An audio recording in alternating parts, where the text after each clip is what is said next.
étant en grande partie dépendante de la farine de maïs provenant de certains pays africains, la province du Lualaba connaît depuis plusieurs années des perturbations de prix de cette denrée alimentaire durant la période de soudure, entendue par là une période juste avant les premières récoltes où les stocks de la récolte précédente est épuisé.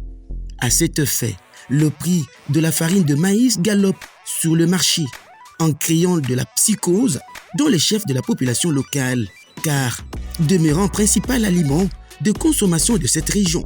Et cette année culturelle, hormis la dévaluation de la monnaie congolaise face au dollar américain, la crise durant cette période de soudure n'a été que de courte durée, car le gouvernement provincial du Lualaba, sous le leadership de son gouverneur, Fifi Masuka Saini, la Jeanne d'Arc, a dû mettre sur pied des stratégies importantes pour amoindrir le prix de cette farine de maïs sur le marché, vendue au début de cette période de soudure à un prix variant entre 60 à 80 000 francs congolais. À ce jour, le prix de la farine de maïs se négocie à 45 000 francs congolais, avec une projection d'un taux de réduction de 40% au prix actuel.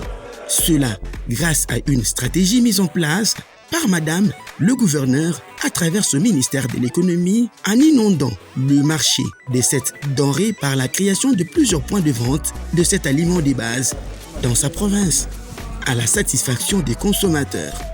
Banashusha bunga bei kwa gouvernement. Tunauzaka bunga msoko na kuvile 80,000, 75,000. Mais tunafisha gouvernement tunauza bunga mu 45,000 na mu 40,000. Tunaomba bendelee paka na vile kutenda wema kwa bantu. Alors tunaremercier sana gouvernement yetu kwa kitendo kile anatutendea. Anatoka tunampikia tellement asante sana. Tunafurahi kila anafanya kitu kizuri, ndio tunaona sema huyu anafaa alama ya bumama. Anaangalia batoto wake ba Lualaba banahangaika na tuveko solution bantu baishi kwa mzuri. L'entrepôt du gouvernement provincial ne cesse d'être alimenté par des sacs de cette farine de maïs en provenance de African Milling, une firme spécialisée dans l'entreposage, la transformation de grains de maïs en farine et autres spécialités dans l'agro-industriel. Firme qu'elle-même, la visionnaire du Lualaba, Fifi Masuka Saini, a visité pour se rassurer du stock des vents alimenter sa province durant cette période. Nous sommes venus pour voir la production de la farine pour la province de Lualaba parce que nous voulons arriver à l'autosuffisance, avoir un stock stratégique, non seulement pour nous, mais pour l'espace des autres provinces aussi qui ne peuvent pas cultiver normalement. Des stratégies pour renforcer la capacité de la production locale de grains de maïs dans sa région étaient même au centre des échanges à Kinshasa avec le ministre national en charge de l'agriculture lors de sa précédente mission.